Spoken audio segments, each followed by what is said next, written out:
Shalom shalom అనగా మనందరికి సమాధానము కలుగునుగాక. అలాగే ఈరోజు దేవుని వాక్యాన్ని ధ్యానిద్దాం. 2 సమూయేలు గ్రంథము 6వ అధ్యాయము 5వ వచనము.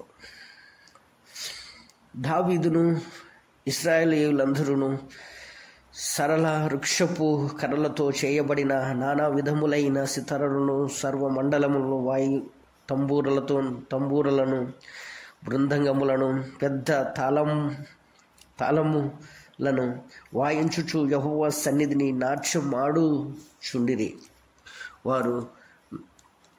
వారి నాకోను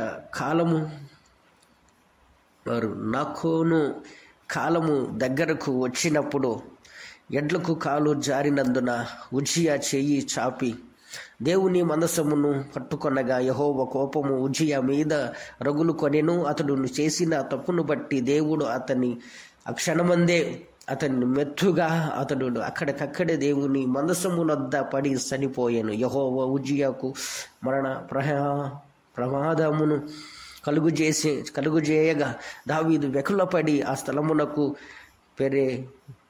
పెరేజు ఉజ్జి అను పేరు పెట్టెను. నేటి వరకు దానికి ఆ పేరే. ఆ దినమున యెహోవా మందసము నా యొద్ద ఉండుననుకొని దావీదు యెహోవాకు భయపడి ఈ విషయంలో ఇద్దరు మనుషులను మనం చూస్తాం. ఒకటేమో భయపడి దేవుణ్ణి దూరం చేసుకుంటాడు, రావాల్సిన ఆశీర్వాదాన్ని కాస్త పోగొట్టుకుంటాడు. రెండో వ్యక్తి ఏమో దేవుని కోపాన్ని చూస్తాడు, భయపడతాడు, దేవునికి దగ్గరగా జీవిస్తాడు, దేవుని మీద భయభక్తులతో జీవిస్తాడు, ఆశీర్వాదాన్ని పొందుకుంటారు. దావీదు యెహోవా దేవుడు ఉజ్జియాకు చేసిన దానిని చూసి భయపడతాడు. ఎలాగైతే ఎంత సంతోషంగా అయితే దేవుని దగ్గరికి వెళ్తాడో, ఎంత సంతోషంగా అయితే దేవుణ్ణి తన నగరంలోకి తీసుకొచ్చుకోవాలి, దేవుని ఆశీర్వాదాన్ని నేను పొందుకోవాలి, అనేక మందికి ఆశీర్వాదకరంగా మారాలి, ఎంతోమందిని పెద్ద పెద్ద నాట్యాలాడే వారిని అనేక వాయిద్యాలను తీసుకెళ్ళి దేవుణ్ణి తీసుకొచ్చుకోవాలి, దేవుని మందసాన్ని తీసుకొచ్చుకోవాలనుకుంటాడు. కానీ ఎప్పుడైతే ఉజ్జియాకు జరిగింది చూశాడో భయపడతాడో. అక్కడున్న వాళ్ళందరూ కూడా భయపడతారు. కానీ దావీదు భయపడటంలో ఒక కారణమైన ఉండొచ్చు. వెకుల పడెను అనగా తన చేసిన తప్పులు గుర్తు రావచ్చు, లేదా దేవుడు మనతో ఉన్నట్లయితే, ఏదైనా మనం పొరపాటుగా తప్పు చేసినట్లయితే దేవుడు మనములను కూడా ఇలాగనే చంపేస్తాడేమో అని చెప్పి భయపడి ఉండొచ్చు. అలా భయపడటంలో దావీదు ఆశీర్వాదాన్ని పోగొట్టుకుంటాడు. ఆశీర్వాదం పోగొట్టుకోవటమే కానీ దేవునికి దూరంగా జీవిస్తాడు. మన జీవితంలో నేర్చుకోవాల్సిన పాఠము ఏదైనా ఉన్నది అంటే, దేవుని సన్నిధికి వెళ్తున్నామా అయితే సంతోషంగా వెళ్తాం. వెళ్ళేటప్పుడు దేవుని దగ్గర నుంచి ఆశీర్వాదాన్ని పొందుకోవాలనో, దేవుడు మనల్ని దీవిస్తాడనో ఏదో ఒక రకంగా, కానీ దేవుని సన్నిధికి వెళ్ళేటప్పుడు మాత్రం బహు సంతోషంగా వెళ్తాం, బహు ఆనందంగా వెళ్తాం. ఆదివారం వచ్చిందంటే దేవుని సన్నిధికి వెళ్ళటానికి మనకు అంతగా ఇంకొక పని ఉండదు అనేంత విధానంగా మనము దేవుని సన్నిధికి వెళ్తూ ఉంటాం. అలా వెళ్తూ ఉన్నప్పుడు, వెళ్ళిన తర్వాత నువ్వు వచ్చేటప్పుడు ఎలా వస్తున్నావు? దేవుని ఆశీర్వాదాన్ని తెచ్చుకుంటున్నావా? లేదంటే దేవుడు ఆ వాక్యం ద్వారా ఏదైతే వాక్యం చెప్పబడుతుందో ఆ వాక్యం తర్వాత నువ్వు చేసిన తప్పు కావచ్చు, నువ్వు చేసిన పొరపాటు కావచ్చు, లేదు ఇలా చేస్తే నీకు ఆశీర్వాదాలు రావు అని ఏదో ఒక రకంగా ఏ వాక్యమైన నీకు మనసుకు తగిలి, ఒకవేళ నీకు నిరుత్సాహం, నిస్పృహ, దేవుని మీద విశ్వాసము ఎప్పుడైనా మనం పోగొట్టుకున్నామా? దావీదు అక్కడ పోగొట్టుకున్నాడు, విశ్వాసాన్ని పోగొట్టుకున్నాడు. కాబట్టి మన జీవితంలో నేర్చుకోవాల్సిన దేవుని దగ్గరికి ఎలా వెళ్తామో దేవుని దగ్గర నుంచి ఆశీర్వాదాన్ని అలాగనే తెచ్చుకోవాలి, అలాగనే సరిదిద్దుకోవాలి. ఆ వాక్యం కూడా మనం ముందుగా చదువుదాం.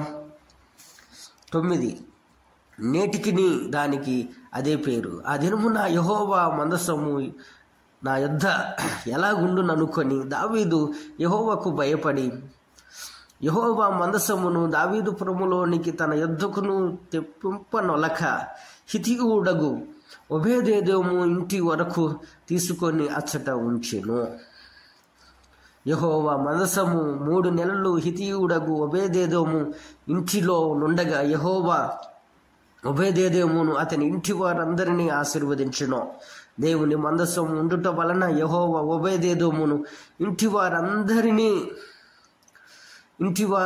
వారిని అతనికి కలిగిన దానంతటికి ఆశీర్వదించును.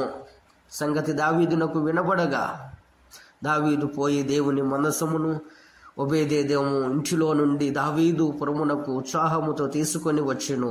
ఎట్లనగా యెహోవా మందసము మోయువారును ఆరేసి యాడుగులు సాగగా దేవుడు ఎద్దు 1 కొవ్విన దూడ 1 వధింపబడెను. దావీదు నాతో కూడా వేయబడిన ఎపోదును ధరించిన వాడై శక్తి కొలది యెహోవా సన్నిధిన నాట్యము ఆడుచుండెను. ఏందంట, ఏదైతే ఉజ్జియాకు జరిగింది చూశాడో భయపడిన దావీదు తనకు రావాల్సిన ఆశీర్వాదాన్ని కాస్త ఒబేదెదోము ఇంటికి తీసుకెళ్తాడు. కానీ ఒబేదెదోము భయపడాల. ఒబేదెదోము భయపడకుండా తన ఇంటిలో మందసం ఉంచబడినప్పుడు ఏమాత్రం సందేశింపకుండా దేవుణ్ణి చెప్పినట్టుగా జరిగిస్తూ ఉంటాడు. ఏదైతే దేవుడు చెప్తూ ఉంటాడో, నా కట్టడలను నా విధులను మీరు గైకొని ఎడల మీరు ఆశీర్వదించబడతారు అని అంటాడో, అలాగనే ఒబేదెదోము ఏమాత్రం సందేశించకుండా భయభక్తులు కలిగి పరిశుద్ధత కలిగి తనే కాదు తన ఇంటి వారందరినీ కూడా దేవుని మీద భయభక్తులతో జీవించేలాగున చేస్తాడు. తన జీవించబడటమే కాదు, తన ఇల్లు అంతటిని, తన కుటుంబం అంతటిని, అందరినీ ఆశీర్వాదకరంగా మార్చుకుంటాడు. మన జీవితంలో నేర్చుకోవాల్సిన పాఠము, దేవుడు నీ ఇంట్లో ఉండాలి, నీ హృదయంలో ఉండాలి. నువ్వు ఏదైతే దేవునికి భయపడి నువ్వు పొందుకోవాల్సిన ఆశీర్వాదాన్ని పొందుకోకుండా, లేదా నువ్వు సరిచేసుకోవాల్సిన వాటిని సరిచేసుకోకుండా అనేక విషయాల్లో మనము దేవునికి వ్యతిరేకంగా ఉంటున్నాం. ఎందుకని కొన్ని సాక్ష్యాలు మనం వింటూ ఉంటాం. దేవునికి వ్యతిరేకంగా నడిచిన వారి జీవితంలో జరిగిన సంఘటనలు, ఏదైతే దావీదు చూసి తన ఉజ్జియా మరణాన్ని చూసి భయపడ్డాడో, అలాగే మనము కూడా దేవునికి వ్యతిరేకమైన వాటిని ఏదైనా చేస్తే మనకు కూడా ఇలా జరుగుతుంది అని మనకు కొన్ని సాక్ష్యాలు వినంగా, లేదా వాక్యపూర్వకంగా మనకు చెప్పిన అనేక విషయాలుగా దేవునికి దగ్గరగా జీవించకుండా మనము దూరంగానే కొన్నిసార్లు జీవిస్తూ ఉంటాం. ఎందుకని? భయపడి, దేవుడు ఇలా చేస్తే నన్ను కూడా ఇలా చేస్తాడేమో, దేవుడు ఇలా చేసినందుకే కదా ఆమెకు వచ్చింది, దేవుడు ఇలాంటి తప్పు చేసినాడు కాబట్టి వాడికి శిక్ష వచ్చింది, మనం కూడా ఇలాంటి చేయకుండా ఉంటే మనకు రాదు కదా. అనేక సార్లు మనం కొన్నిసార్లు ఆలోచనలు మారుతూ ఉంటాయి, చూసేదాన్ని బట్టి, వినేదాన్ని బట్టి. కానీ ఒబేదెదోము ఏమాత్రం భయపడాల, ఏమాత్రం సందేశించాల. తను ఆశీర్వదించబడ్డాడు, తనతో పాటు తన చుట్టూ ఉన్న వారిని ఆశీర్వాదకరంగా మార్చుకున్నాడు. తనకేదైతే తను చేసిందంతా కూడా దేవుడు ఆశీర్వాదకరంగా మారుస్తాడు. ఎలా? దేవుణ్ణి ఇష్టడుగా జీవించాడు కాబట్టి, దేవుని చెప్పినట్టుగా ఉంటున్నాడు కాబట్టి, పరిశుద్ధత కలిగి ఉంటున్నాడు కాబట్టి, ఆ పరిశుద్ధతయే దేవునికి బహు దగ్గరగా తనకు చేర్చింది, ఆశీర్వాదకరంగా మార్చింది. ఎప్పుడైతే ఈ మాట విన్నాడో దావీదు, ఒబేదెదోము ఆశీర్వదించబడుతున్నాడని విన్నాడో పరుగెత్తుకుంటూ వచ్చి మందసాన్ని తీసుకువెళ్తాడు. ఏమాత్రం ఆలస్యమే అలస్యుడు నాట్యం ఆడుతూ తీసుకెళ్తాడు. నేను పొందుకోవాల్సిన ఆశీర్వాదాన్ని ఒబేదేదేమో అంతగా ఆశీర్వదించబడుతున్నాడు. ఇది నాకు మంచిది కాదు, ఏది ఏమైనా సరే నేను ఆశీర్వదించబడాలి, నాకు రావాల్సిన ఆశీర్వాదాన్ని నేను పోగొట్టుకోవటం ఏదని చెప్పి తీసుకొచ్చి తన నగరులో తన ఇంటి దగ్గర మందసాన్ని ఉంచుకుంటాడు. తప్పును సరిదిద్దుకుంటాడు, ఆశీర్వాదకరంగా మార్చబడతాడు. ఈరోజు మన జీవితంలో ఏదైనా మనం తప్పు చేసినప్పుడు, దేవునికి వ్యతిరేకంగా ఉన్నప్పుడు, ఆశీర్వాదాన్ని పోగొట్టుకుంటున్నప్పుడు, మనకు రావాల్సిన ఆశీర్వాదాన్ని ఇతరులు అనుభవిస్తున్నప్పుడు, ఎప్పుడైనా కానీ ఒకవేళ నువ్వు అనుకుంటున్నావా, అయితే తప్పును తెలుసుకొని సరిదిద్దుకొని దేవుని యొద్దకు తిరిగి వచ్చినట్లయితే దేవుడు నన్ను ఆశీర్వదించడానికి ఆయన సిద్ధంగా ఉన్నాడు. కాబట్టి ఈ వాక్యం మనందరికీ ఆశీర్వాదకరంగా మార్చబడాలని ప్రార్థిద్దాం. మహాపరిశుద్ధమైన ప్రేమగల మా తండ్రి, నాయన ఈ వాక్యాన్ని ప్రభు వింటున్న ప్రతి ఒక్కరికి నాకును ఆశీర్వాదకరంగా మలచమని, ఎవరెవరైతే వింటున్నారో ప్రభు వాళ్ళందరినీ నాయన ఈ వాక్యానుసారంగమైన జీవితాన్ని జీవించలాగిన సహాయము దయచేయండి. ఓబేదు వలె నాయన పరిశుద్ధత కలిగి ఏమాత్రము నాయన భయపడకుండా నీ మీద భయభక్తులతో జీవించి ఆశీర్వాదాన్ని పొందుకునే కృపను దయచేయండి. అలాగే నాయన మాకున్న పాపిష్టి అలవాట్లతో నాయన నిన్నే విడిచిపెట్టుకొని మాకు శాపాన్ని కొని తెచ్చుకోకుండా ప్రభు, దావీదు ఎలాగైతే తన తప్పును తెలుసుకున్నాడో తిరిగి వచ్చి నాయన నీ దగ్గరికి నాయ వచ్చి తనను నీ మనసాన్ని ఎలాగైతే తీసుకెళ్ళాడో, నీ వాక్యాన్ని నాయన ఎలాగైతే అంగీకరించాడో, ఈరోజు నాయన మా జీవితంలో అటువంటి అంగీకరణ మనసును మాకు అనుగ్రహించమని, సమస్త మహిమ ఘనత ప్రభావాలు మీరు మాత్రమే పొందుకోమని యేసయ్య పేరిట వేడుకుంటున్నాము తండ్రి, ఆమేన్. ఎవరైతే ఈ వాక్యాన్ని వింటున్నారో వాళ్ళందరూ కూడా సబ్స్క్రైబర్ చేయండి, లైక్ చేయండి, అనేక మందికి షేర్ చేయండి, కామెంట్ కూడా పంపించేయండి.